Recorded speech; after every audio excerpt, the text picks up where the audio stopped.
Сакча чогултуу фактысы боюнча Ош шаарынын номер 4-үй-бүлөлүк медицина борборунун башчысы Ниязалиева Жаркына Асанкановна тарабынан аныкталган. Ош шаардык сот тарабынан Ниязалиеваны күнөөлүү деп табылып, 600 000 сом өлчөмүндө айып салынган.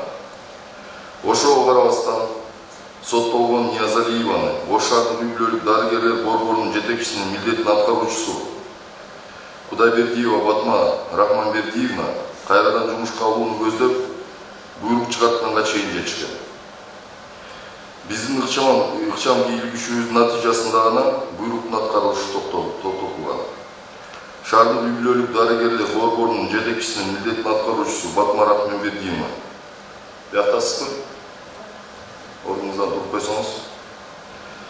Эмне үчүн жаңы эле коррупция үчүн кармалган жетекчини кайра эле жумушка алып жатасыз?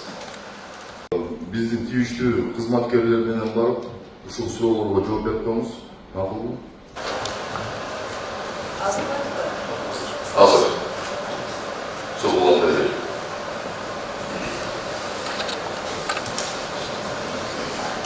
Урматтуу катышуучулар, биз жыйыныбызды улантсак.